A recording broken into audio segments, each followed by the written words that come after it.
What's up, Ramblers? Your favorite CEO is back. And before we begin today's podcast, make sure you hit the subscribe button to never miss an episode. And follow Assistance HQ and Offsource HQ across all platforms to stay up to date on the latest content, updates, and more. And remember, if you need a virtual assistant, visit us at offsource.tech. Now, before we begin, a word from our sponsor.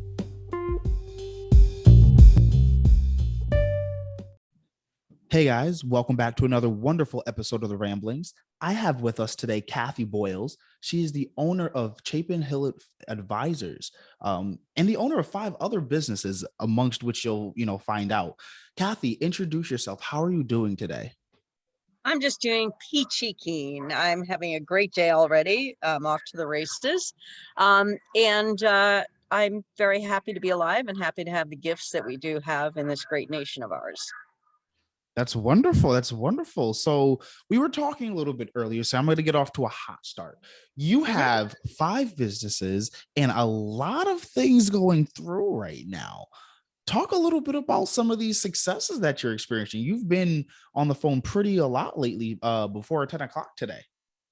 Yep, 10 a.m. And I've already been on the phone with Texas, California, the UK, Canada, New York, and Florida. So, yep, it's a wide ranging. So my core business, Chapin Hill Advisors, is a planning firm.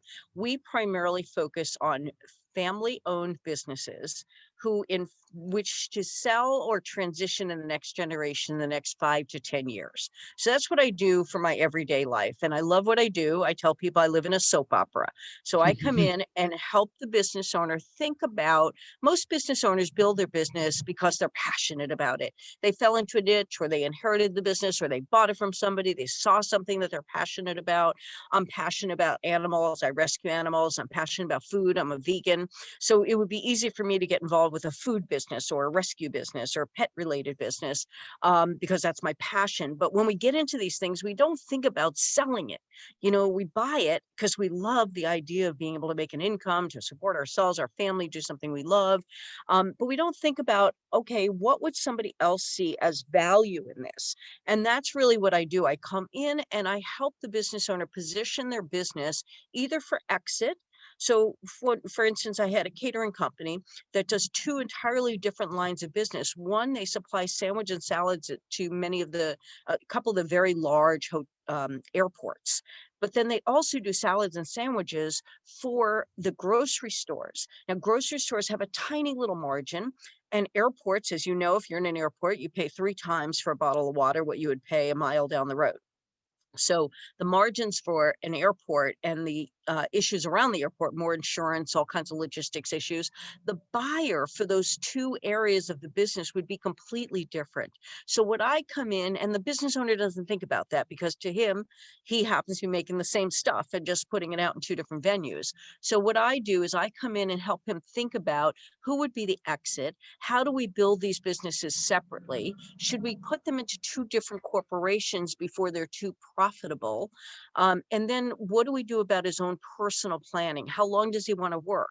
How many hours does he want to work? That kind of business is a really brutal business. You're up at 4 a.m, you're out and getting the food out, and everything's deadline and everything has to be fresh. And if an employee doesn't show up, you're suddenly behind the line, making salads. So there's a lot that goes into that. And the estate planning around this is very complicated because the business owner often owns the assets, the bigger share of assets. And if they've been married a long time, they may own their house joint with their spouse, and the spouse doesn't have enough assets in their name, her or his name, to even out the estate planning. So anyway, long story, that's what I do for a living. It's very complicated, but it's also talking about mortality. We're talking about leaving the business that you love, whether it's still staying on this wonderful earth that we have or going to the next life and leaving your family behind. But you want to make sure that your family is protected. So anyway, that's what I do every day. I tell people I live in a soap opera because I deal with the things like, father wants the son in the business, the mom wants the daughter in the business, the husband doesn't.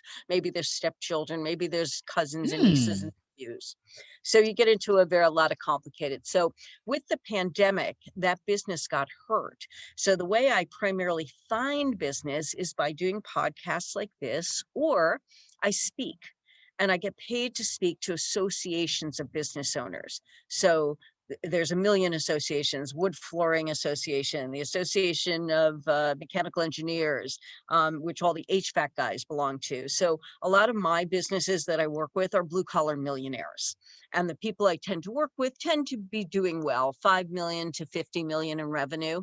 And they've, built the business with, blood, sweat, and tears. And, sometimes they're second generation, sometimes they're third generation. And if you're passing it to your children, the the generational failure is humongous. From first generation to second generation, only 30% of those businesses survive.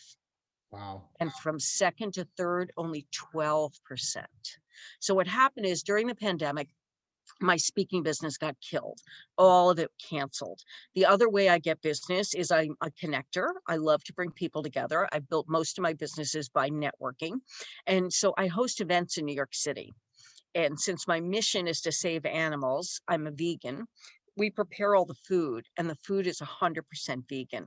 So we show people that they can have an absolutely fabulous meal, 12 different appetizers, 6 plated, 4 desserts, Mm. passed by waiters.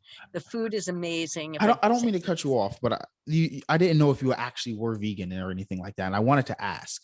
So mm-hmm. did you how did you get into doing this then and not something vegan or not something for animals? How did you get uh, into doing all of this instead of well, that? your audience can probably resonate with me because I've loved animals. I wanted to be a veterinarian. I went away to Michigan State to be a vet, but unfortunately, most of the vets in the United States are support the agriculture industry, and you actually have to kill animals and do a lot of experiments on them in vet school. So I had to kill a chicken and process it like a poultry farm would in poultry science. We had to judge animals live in the stockyard one week and dead hanging in the cooler the next week. I was vegetarian at 16. So this was very hard for me when I realized, that being a vet, and I also worked for a vet, and a dog came in with maggots all over it, and we couldn't do anything. Like if the owner wanted to put the dog down. So I pivoted. I went out to Colorado. I became a ski bum. I had a flower business. I taught aerobics. I had my own aerobics studio, and I also taught for other people. I was just really a serial entrepreneur, and people kept saying, God, if you take all this talent and just put it into one thing, you could be amazing. And my father worked on Wall Street, but he worked as a floor broker. And I didn't understand what he did. And I didn't understand the difference. All I knew is that they all made a lot of money. And so my original idea was I came back to New York from Colorado. I'm actually grew up in Connecticut. And I decided that I would work on Yes. Wall Street and make a ton of money. And I'd find investors who would invest in my business. And I was going to open up an aerobic studio, actually, because health and fitness is also part of my thing. So I fell into it, and I'm just so stubborn that when I got into it, I just refused to give up. And I was absolutely adamant. And, what I do love about what I do is I take complex financial issues and I break them down into palatable little steps. And I become the devil on your shoulder, and I help you execute in little tiny action steps. Hmm. So from the beginning, I guess, is that what did you major in college? I was pre-vet med, and then Wow. I So that was a changed. late switch too. Yep, yep. Pre-veterinary medicine, same track as pre-med. I had half my classes. I went to Michigan State. It's a huge school. We had classes on TV. That doesn't do well with somebody like me, a very short attention span. And all of a sudden I was, top of my class in a little tiny town in Connecticut, but all of a sudden I'm up against all the brainiacs across the whole United States and introduced to, boys and fun. And I waited tables on the weekend, and I worked for a vet part-time to get experience. So my grades were not going to get me into vet school, and that was pretty clear. Um, so yeah, long story, I tell everybody I did the 5-year program for college. I switched to commercial recreation and then business. And then my first fiance was actually worked on Wall Street. He worked for one of the regulatory agencies, and he would come home at night and show me pictures of stocks. And that's how I got the idea. We broke up, and I said, okay, what am I going to do? And I decided to get into Wall Street, and I loved it, and it's sales, and it's interesting, it's intellectually challenging. And then financial planning was not something the first broker dealer I worked for supported at the time. And I got my CFP way back when, in like 1992, I think. But they wouldn't let us put it on our card. So I've always loved planning. I'm just a planaholic. So That's, life just takes all different kinds of paths, right, Angela? It certainly does. When you did you think that at that particular point when you decided to make that switch into business and doing planning, that was it your goal to, be doing these kinds of deals that you're doing now? No. So two different things. So one, my goal on getting on Wall Street was, and look, I've been on so many women's organization. I was president of the New York City chapter of NAWBO, National Association of Women Business Owners. I was on the board of Financial Women's Association. So I've done lots and lots and lots about educating women about money and business. And many women would come to me with a business plan and they'd have a salary for themselves in the business plan and they're raising capital. And I'd have to explain to them that nobody is going to give you money to pay your bills, that you have to have that capital put aside.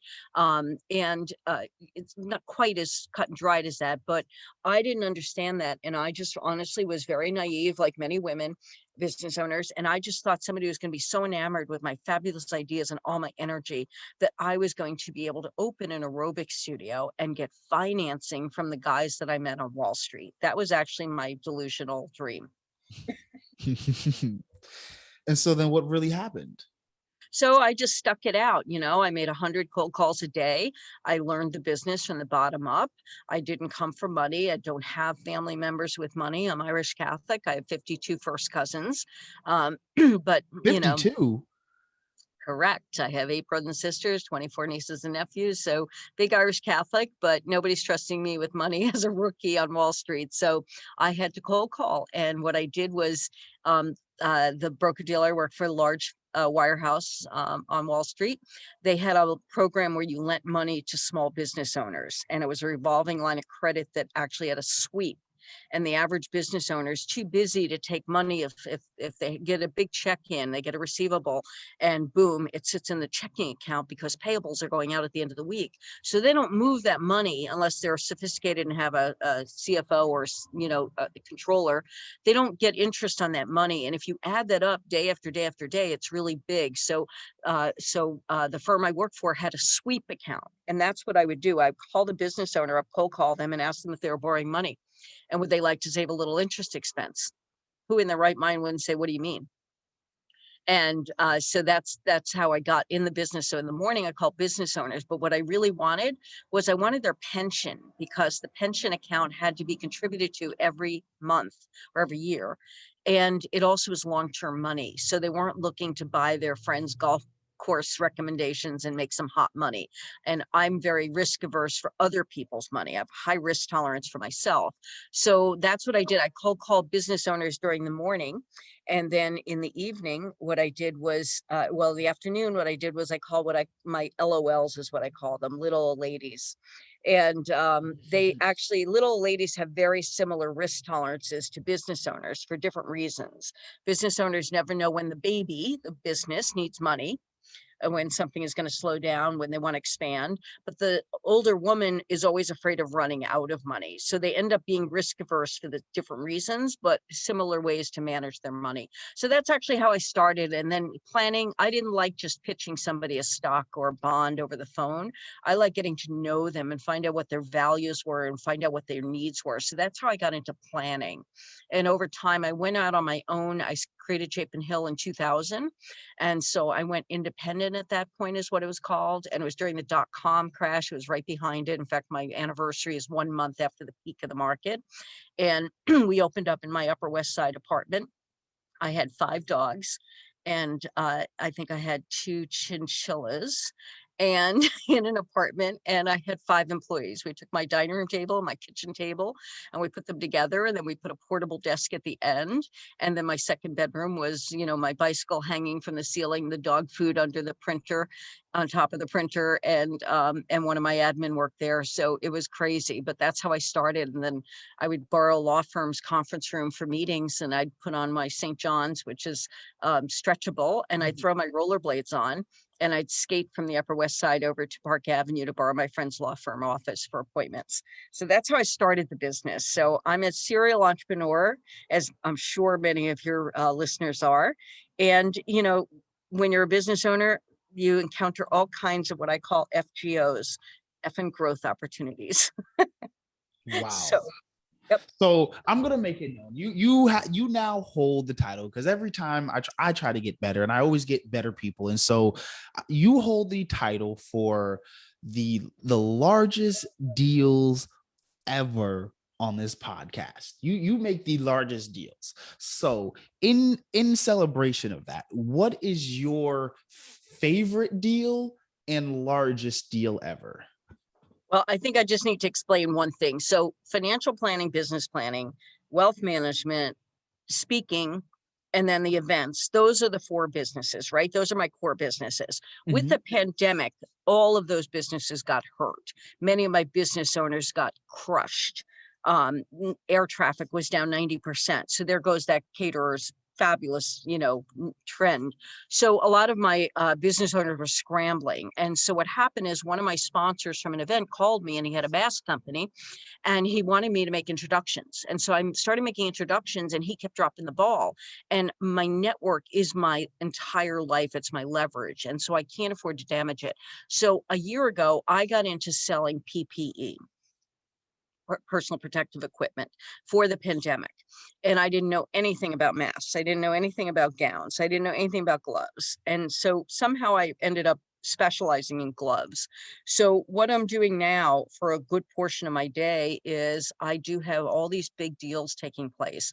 So finding gloves on the ground in the United States is such a challenge. Finding a real lot, there's so much fraud, and then finding a real buyer who can actually pay for the goods, because we're talking about huge amounts of money. We're talking 100 million boxes, and each box costs $23 or $24. And those have 300 gloves in them, 300 pairs, 300 gloves in each box. So the hospitals are still in desperate need. Medical supply companies, a lot of people are trading these and flipping them. Hedge funds are buying them and flipping them. Royal families own these. It is an Gloves? unbelievable. Yep. They're okay. Wait. I want to slow down real quick because I didn't know that was a thing. Hedge funds and royal families are buying and flipping medical grade gloves. Correct, because there's so much money. The commission on these things is usually 10%. So we have one deal that I was working on yesterday, and there's only 50 cents in it, but it's 100 million boxes. So 50 cents times 100 million is $50 million. And that's split. My group is getting 77% of it, which works out to about $38 million, split between 5 of us. So it's almost 8 million each. And then there's 2 other groups that get 11% each. So they're splitting about 12 million between their 2 groups. And this gets so complicated because the buyer is in Korea. The in-between intermediaries, one's in Queens, and he speaks Spanish. One's in the Philippines, and obviously he does not speak English well. He uses a translator.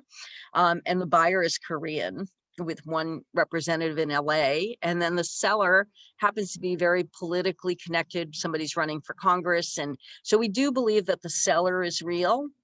But once the lawyers get together, you don't know really what's happening. So the rumors started this morning. The buyer accused us of not having product. When I spoke with the seller, they told me they absolutely have product and they're actually executing the agreement. So we don't know if we're being circumvented, because again, you got $50 million.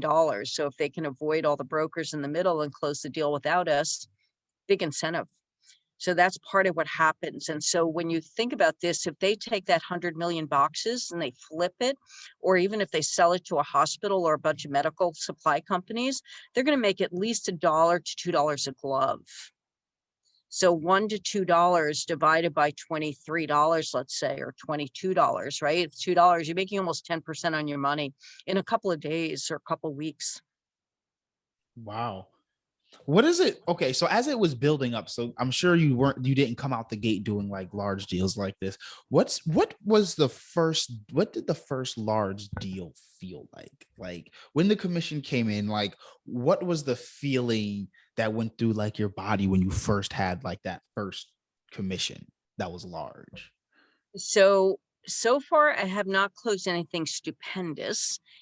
But I've been on the edge so many times. Just to give you an idea, I looked last night when I was sending one out at 1 o'clock in the morning. I sent out an NCNDA, which is the first step in all of this. So we all have all these and non-disclosures signed across the board. I have signed 147 of them in the past year. And in the beginning, I was involved in all these great big deals with all these people, and you'd add up all the commission and you're like, oh my God, $23 million I'm going to get. And then you get 5 days into the deal. Over Labor Day weekend, I worked 27 hours. And then 3 days later on Wednesday night at 8 o'clock, the deal crashed. And I think we were circumvented, but that's a lot of what happens. So a lot of the money that I've made has actually been on gowns. And I had a Turkish gown manufacturer I worked directly with in the beginning, and a large dental facility I was able to get into through my network. And so, but I've closed some smaller lots of gloves, and it's just like, oh, thank God. Like even $150,000, which sounds like a lot of money to everybody outside of the glove world, but in the glove world, you get disappointed on only 150,000 because you see how many millions. I know guys that have bought Lamborghinis. Another guy bought a McLaren, one of those cars that's almost 300,000 with the doors that go up to Yeah. open. Yep. I have another guy that bought a $50 million house in Beverly Hills. So there's definitely a lot of money in this game, and, praying that we're Just getting close. flipping gloves. I want to be clear, like they're not nothing else but gloves.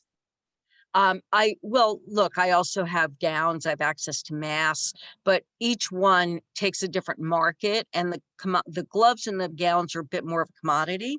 And also what we're finding is with Biden coming in and the vaccine rolling out, a lot of the hospitals didn't want to be caught like they were in the beginning of the pandemic. So they over ordered, and many of the hospitals now have like a 6-month supply of gowns.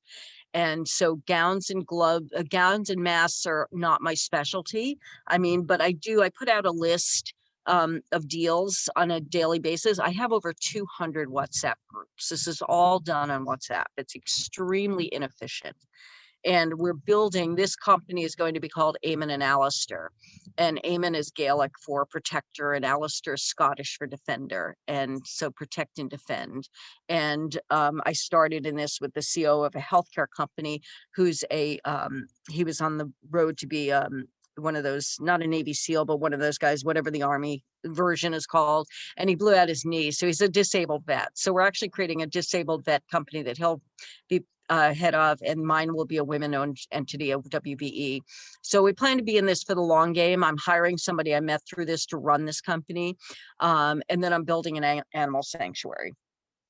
So I've got still lots and lots of great plans going on, but yeah, so, the problem is that every deal you get so close and something happens. There's people involved in the mafia. There's, people that know each other from another deal and don't like each other. There's so much misinformation and lies. And so, as I said to you in the beginning, I'm actually writing a book on this. So when I walk my dog in the morning, I go for a 3-mile walk run in the morning, and I actually have an app. I dictate the drama of the day before, and I'm actually going to hire a writer to write this book for me, because you can't make this up, what we go through on a daily basis. Oh my God. Okay. So I actually had this thought the other day because I've been watching a lot of movies and everything. And my thought was this: as a business owner continues to grow, like for example, even me, when you get to certain levels, do you really start to run into like different groups of people that are only, I would say, I guess, accessible at those particular levels, as you would say, like the mafia? And like, would one who got to that level have to worry about, a knock on their door and someone saying, hey, listen, I want you to now pay me taxes? And I'm like, is that like a possibility? Like what are some of the stories that you've experienced, dealing with these people? Yeah. So, one guy I dealt with early on, he wouldn't tell me his last name for the longest time. Right. And he talks like this. And he spells submit SUMMIT. So the guy I started with, Dan, thought that he was from another country, and I said no, he was probably out stealing hubcaps at 14 and not in school. So he doesn't like to write, he doesn't like to be in group texts, and he finally told me his last name. I googled it, and his father was Gotti's right hand person, got sent to jail, got wiretapping. So he's friends with another guy and they don't live that far away from me. So they were involved in the program and I wouldn't put anything in writing. And I called this guy and I said, I don't want my name involved.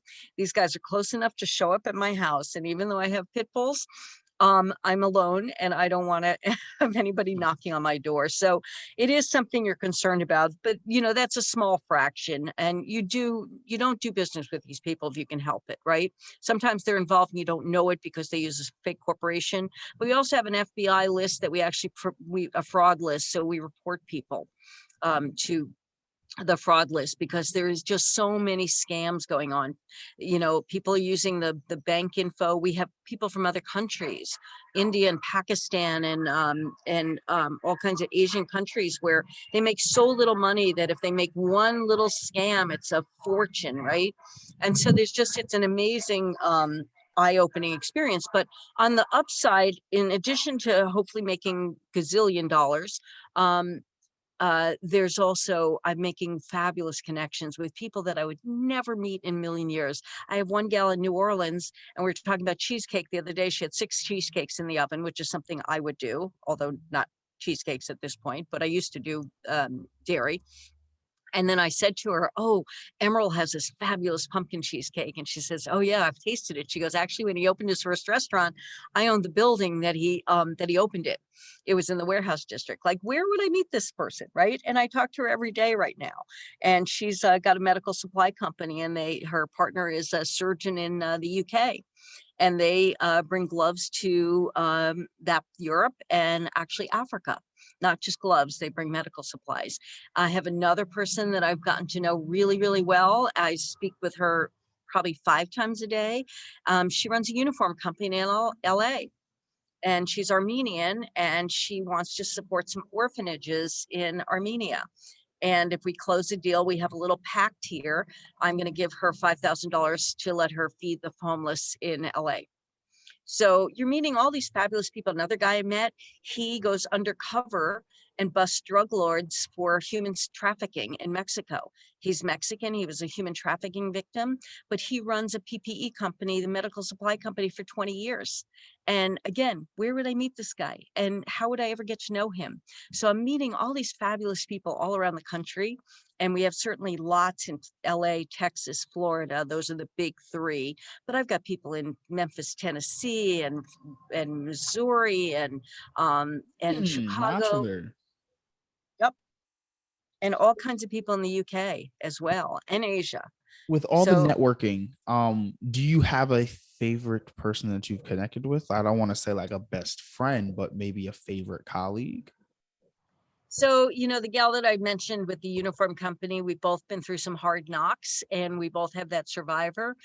Some people say to me, there's some of the things that I've gone through have been really devastating. I had a partner, a long story short, he pulled the rug out for me in the middle of the night and cut off access to all my clients.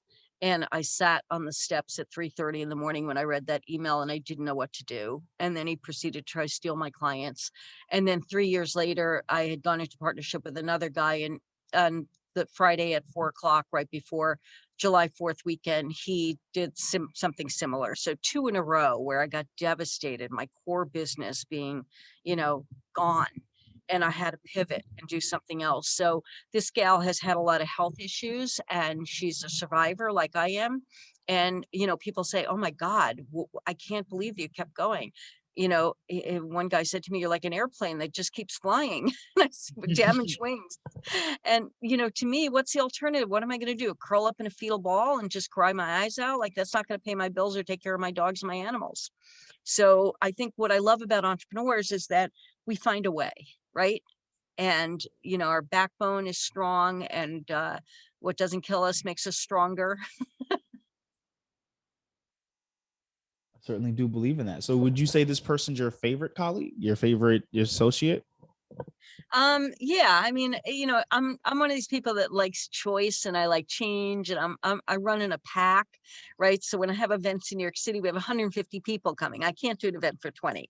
To me, cooking for 20 is the same as cooking for 100 because, it's just more stuff and I have help doing this. I don't do it all alone, but I just love having people connected, and I love bringing people from, Pennsylvania to meet somebody in upstate New York, and they're all meeting in New York City, or somebody flew in from Chicago, and you would never ever meet this family office, and he loves my cooking, so he comes in very often for my events. And so I'm just a connector, Angelo, and that's really truly how I built my business. I mean, this morning we found out the guy that was pushing, he wanted to talk to me, and as soon as I Googled him, I realized that I had already reported him to the FBI. So I had to call my Canadian contact who was bringing him to the table to buy 40 million boxes and tell him that this guy was a no good guy. And the Canada only has about 60 million people in the total country, and the US has over 330 million. He goes, wait a minute, there's 330 million people in the United States. How do you know this man? But again, in PPE world, it's a really small circle for those of us who have survived this long. But in general, in my network, it's an amazing group of I always am 6 degrees. There's always somebody I know in between. And LinkedIn is a fabulous tool for that. I have 10,000 contacts on LinkedIn.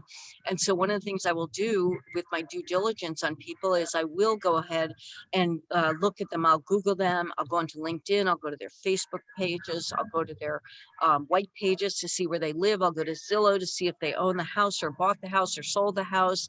So I figure out a whole puzzle because people are very often not what they represent. But my network is my big thing. I'm truly a connector. People tell me I'm the epitome of Malcolm Gladwell's book. And I just, to me, that's my natural way. I can't cold call. The thought of cold calling is frightening. And I had to do it in the beginning, and that's how I built my network. But honestly, if you can just put people together, I call it psychic chits in the universe. And, you're a member of my circle of influence. So my circle of influence is, my connections. When I go into a family and help them, I need a whole variety of great people to help them execute whatever plans I'm laying out. And I'm very top line. I don't do the day-to-day boots on the ground stuff. I'm not a coach. I'm not going to look at your P&L. I'm not going to help you figure out your profit margins. That's not what I do. I'm big picture about, okay, if you can get your revenue to this and your bottom line called EBITDA to this is the kind of company who might buy you, and this is the multiple they'll pay. So now our goal is to get to that level. So then I recommend a business coach, which I have many. And I pick out the right person, right personality, right price point, right style, and right tools to help that particular person. And same with trust and estate attorneys, pension, CPA, your services. Many people don't even know what a VA is. I'll say, oh, I have 5 VAs. And they're like, what's a VA? And, or they'll say, where's your team? And because of the pandemic, things have, opened up. I mean, I just got a new client up in Canada from another podcast I did for, it's called Work the System for Josh Fonger. And I did it months ago, and it just apparently played about a month ago. And she called me out of the blue on LinkedIn and said, oh my God, I need your help. And she wanted to see whether or not a passive business could be turned into an active business. And then she had this idea for based on her 35 years of teaching, and I don't want to give it away because confidentiality, but we started working together. I have a small business package to help her plan out and think through things like the name, the branding, the logo, a launch. So we're doing a beta test in June for 4 weeks to be able to test the concept, test the price point, test the receptivity. But that business is only capable of being done because of the pandemic. So while the pandemic crushed many people, it opened up areas of opportunity. And that's the beauty on the entrepreneur, is that they can see the silver lining. They can see the little pot of gold through the clouds. And that's what I love about entrepreneurs, that they come up with these crazy ideas and turn them into businesses. And I love helping them plan that business out. So they were thinking of a name that was a little bit too narrow. And I said, well, what if you decide to do 7-year-olds and not just 5-year-olds? What if you do 3-year-olds as well? And they said, oh, right. And I said, what if you decide to license the business? Oh, right. And so that's where we went back to think about the name and the logo, how to represent the name and the concept, because people make decisions very quickly. Our brain processes billions of bits of data, but we're only cognizant of like 50,000 bits. But we make decisions in like 6 seconds when we see things. So when you're thinking about a name for your company and a logo for your company, you have to put more thought in. Too many people make it their name. I didn't set up my wealth management firm to be Boyle and Associates, right? Chapin Hill, I worked in the city at the time, and Chapin is part of one of the private schools. It's an adoption center, Spence Chapin, attached with Spence School, and all my clients would send their children to private school.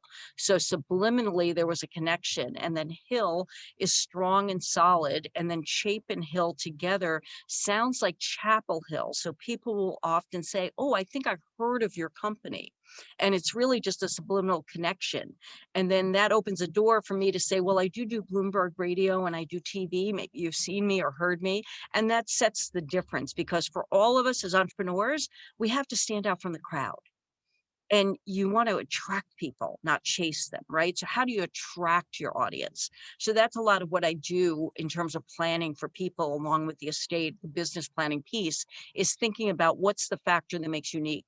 What's the thing that will draw people to you? How do you communicate that in your website, in your logo, in your graphics, in your elevator pitch? Mm. One of the things I kind of want to know, because you've talked about, your speaking game. How did you start getting paid speaking engagements? So that's a very big challenge, right? Because you're intimidated to suddenly ask for money. Lots of people ask you to do free things. But what I realized is when I worked for these big firms, I was in demand, and I did tons of conferences in the wealth management space about women and money. Because I am a woman, I do deal with women and money. If I didn't fall into this business accidentally, I would have been an aerobics instructor dealing with money the same way many other women deal with it. And we're not educated in school about it. And also in very many couples, it's stereotypical. The husband has Wall Street connections or hard science connections. They talk about money. Women don't talk about money with one another. So, so when I think about it, in terms of how much in demand I was, I couldn't get paid for speaking at that point, because the contract with the broker dealers is they own everything. So anything that you create while you work for them is their property. So I created another little company initially called Toolbox for Success and tried to run with that, and that just it never went anywhere. It was, again, I have more ideas than I have time or money. Very typical entrepreneur, the shiny bright object syndrome. I'm classic, and that's why I can talk to business owners, because I've been there, done that. So essentially what we started to do was I talked to a bunch of other speakers I know. You can't get into one of the speakers associations until you have X amount of paid. So that's a catch-22. You can't get a speakers bureau to take you until you've got some visibility. So you basically have to invest a little bit of money into yourself, and you have to create the logo in a brochure. So we created speaker profiles. We created 2 different ones. So one's a succession planning track. And then basically what I did is I hired somebody on commission, and I gave them a percentage of my speaking fee to book me. And we actually had to create the list ourselves, because there really isn't a list that you can buy, at least one that I found. I want to speak to where the business owners go for their annual association, their big boondoggle. So that's usually paid for by the vendors and the top producers in certain areas each go. The actual business owner attends these, and that's my core client. And so I want to come in and give a topic that's of value, but I also want to present it in a funny way. I love using humor in my speaking. So it was very hard to get going, and it was hard to figure out how much to price myself. And so we just basically used my network again to help, examples of how I should do it, where I should pitch. But I still get caught. I mean, recently, sorry, I'm I'm sitting outside so I don't disturb everybody in the house. So Fine. recently I got asked to moderate a panel. And I asked this gal how she found me, and she was very evasive about how she found me, but I did a little call with her last week. And then at the end, after I agreed to moderate out in July, so I'm going to moderate this little panel. And that's my pro bono give back, to do any kind of small organizations, associations, Rotaries. I do those pro bono.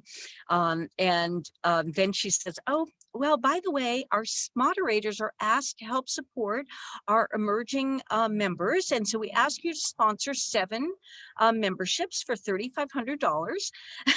Like, wait a minute.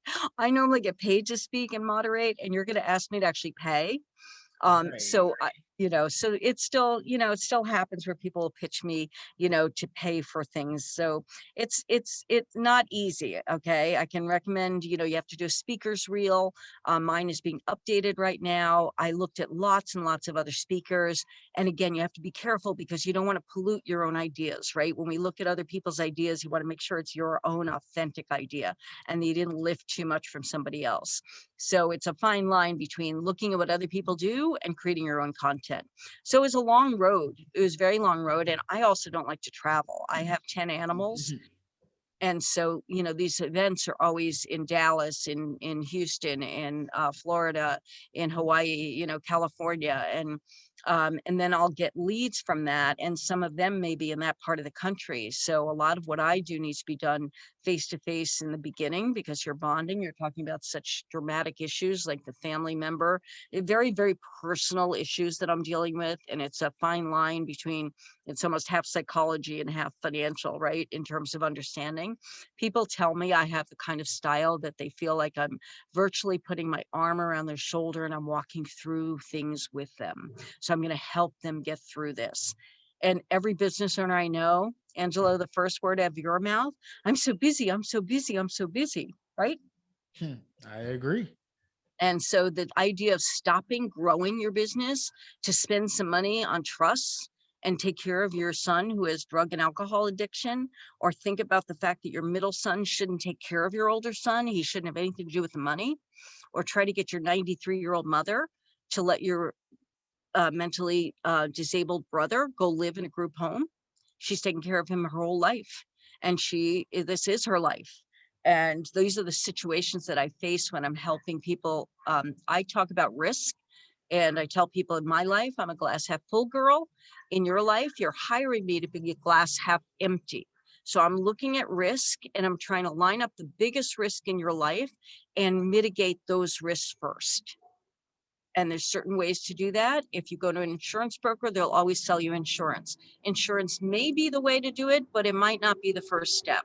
So that's a lot of what I do is figure out, what the risk is, how to mitigate it, how to get it done in the most efficient manner. Mm. I feel like we've done a lot of work talk a lot. And so you running 5 businesses is great. And we have to make sure that as entrepreneurs, we're staying balanced. What do you do in your off time? So right now, I don't have a lot of off time. It's not a balanced life right this moment because the PPE window is a window, right? We're beginning to come out of the pandemic. The World Health Organization actually thinks that we're going to go through another epidemic. Look at India and Brazil are both experiencing huge number of cases. So worldwide, the pandemic is still taking hold, but in the United States, people are beginning to emerge. So the business is changing. So I do work a lot of hours right now on PPE. I mean, I was sending out NDAs at 1 o'clock in the morning last night. And then I got about 4 hours sleep and was on the phone with the UK first thing this morning because they're 5 hours ahead of me. We're waiting for LA to wake up right now, but one of my friends gets up early, and so I already talked to her. So, but normally what I do is I'm very, very I'm a planaholic, so I do plan my life out, and exercise is critical to my life and health. Being vegan, I actually cook in the beginning of the week, so I make several meals for myself, so they're prepared and they're in the refrigerator in small containers or they're frozen, I and do that the way I same have. thing. Meal prep. I meal prep too. Exactly. And many people don't understand how to do that. But if you don't do that, first of all, as a vegan, there's nothing fast. Everything has to be chopped and cut and roasted and marinated and fried. And, so there's nothing fast. It's not like you're going to throw a chicken in the broiler and be done in, 20 minutes or however long it takes to cook a chicken, because I wouldn't know. So I cook my food in the beginning of the week. And that way, that's part of my Sunday routine. But I also go to hot yoga. Before the pandemic, I would go 5 times, 6 times a week, and that's a 90-minute class. So it's just part of my routine. I try to get up early. I do that early. Right now, I've been walking, running with my dog. I hadn't done anything for several months, and I realized that my health was suffering. So I just made a game plan, and I started out with like, a half-mile walk, and then built up each week. And then I started doing jumping jacks and push-ups and sit-ups on my deck, and I just kept building. And so, in a matter of a couple of weeks, I got back up to where I was in terms of health. But you have to take care of your mind, your body, and your spirit. And so you do have to set aside some time, whether that's family time, whether it's walk in the park, whether it's walk in the woods. I have a horse. She unfortunately had a tumor a couple of years ago, so I can't ride her right now, but I used to ride her 4 or 5 days a week, especially in the summer when it stays light out till 8 o'clock. I'd work till 6:30, and then run over the barn, hop on her, and go out for an hour and a half in the woods.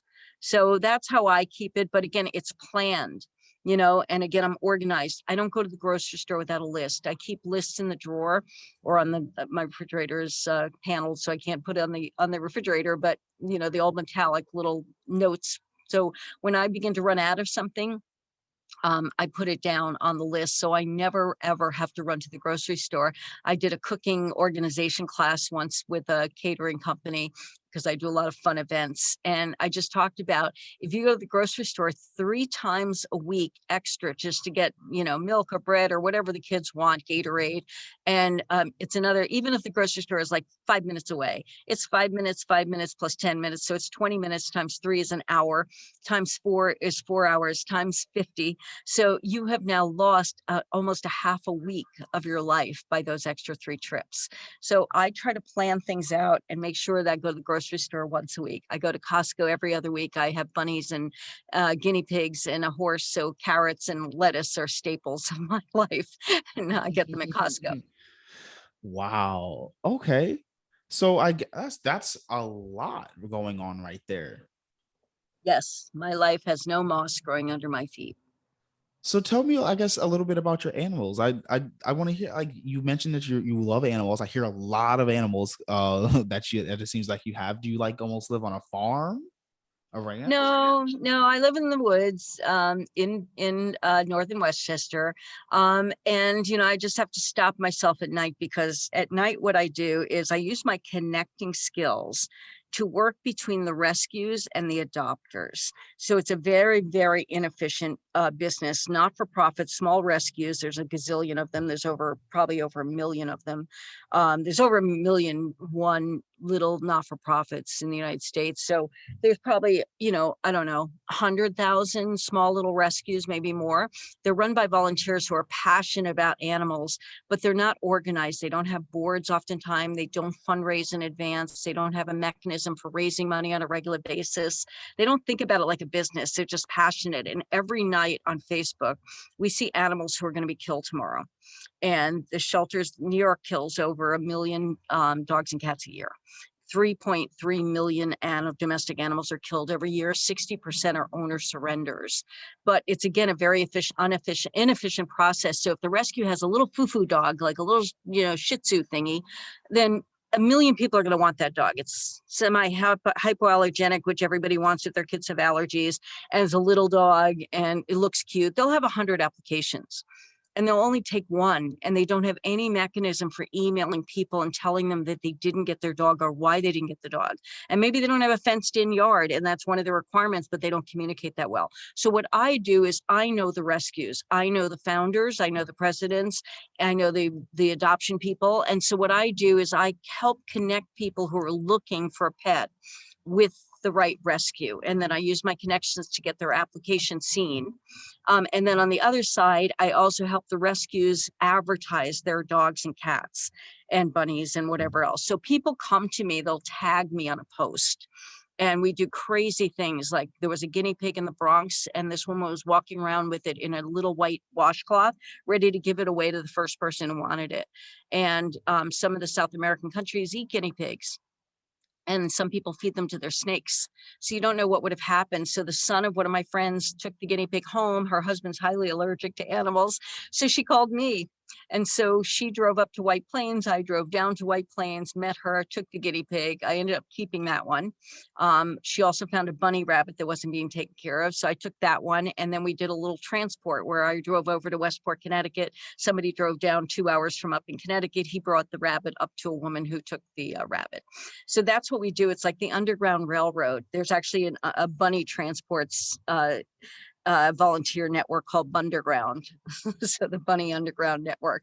And because you got to transport these animals, and they have to be in cages. They have cages that come with them and hay. And many people don't understand what to feed the animals. They think they eat carrots, and carrots are sugar. And, so bunnies primarily eat hay. So I have, at this point, I'm down to 3 dogs. I had 5. I rescued a Cocker Spaniel 2 years ago who was 17. She was 15 years old. She had double cherry eye, which is a condition she should have been operated on. The woman had no money. She was losing her house at 11 o'clock the next morning. I took the dog at 2 o'clock. She was flea infested, matted, terrified. She was deaf. Like, who can take a dog like that? So I took her, I kept her in the house for a couple of weeks, just getting her used to us. And then I took her to a groomer and we shaved her down completely. We treated her ear infections, and she had a wonderful last 2 years of her life. And so I just lost my 2 17-year-olds. So I have a pit bull that I rescued from a fight ring in New York City. He was tied to a fence. He was 33 pounds. He's actually at my website. You can see his before and after picture, Jojo. And he's 11 years old and still going strong. And then I have a big black lab who has food aggression issues. So I took him from a young family that was getting divorced and had no money, so they weren't feeding him. And then I have another little pit bull that we rescued from New York City's ACC, which is a horrible hellhole of a death trap, and really poorly run. And they have the Mayor's Alliance that transports the dogs up. So they brought the dog up to me. I was supposed to keep it as an emergency foster. I fell in love, and I've had her since 2016. So she's about 13 years old, and she was fought, and she has scars on her back, and she was bred. And so I got her neutered at like age 10. So those are my dogs. And then I have cats, guinea pigs, and bunny rabbits, but I've also had chinchillas. I've temporarily taken in 5 ferrets. So I've had as many as 7 dogs at one time. I tend not to foster because I will fall in love with them. So I tend to just do this on Facebook, and I connect people. I'm in like 200 Facebook groups, and that's how I post the animals. I post them in different moms groups. Okay. Now I've had you for a while, and I don't want to take up too much time. I know we do have to get things going. Before we head out, what is the one piece of advice that you would give to any entrepreneur trying to pursue their passion and trying to, close their first deal? So what I would really suggest is, I think the number one mistake that entrepreneurs make is they leap before they look. And I love that ability, and I love that joie de vivre. But what they really need to do is take a step back and listen to the naysayers, not to get swayed off, but go seek some advice. There's tons of free resources. There's tons of business planning guidance online. There's SCORE, or the Society of Retired Executives. Some of those guys worked in corporate America, so they actually don't have great advice for entrepreneurs because they were too big.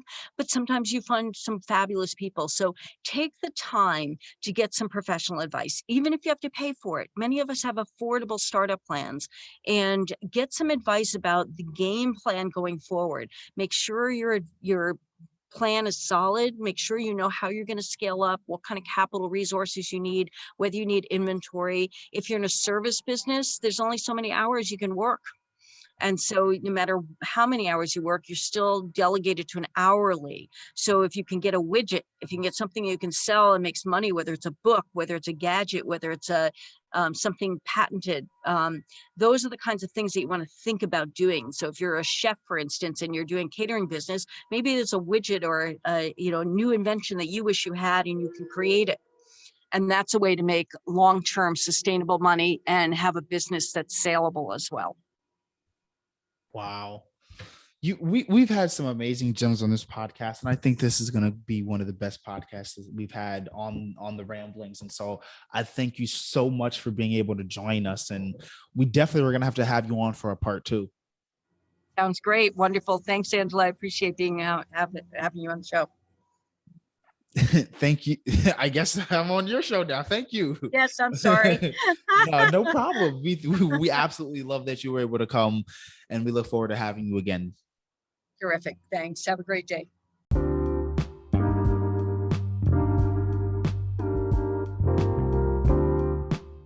Hey, Ramblers. That's it. Podcast is over. Don't leave yet, though. If you enjoyed today's episode, make sure to like, share, and subscribe to the podcast, and follow us on YouTube at OffSource HQ. We'll see you next time.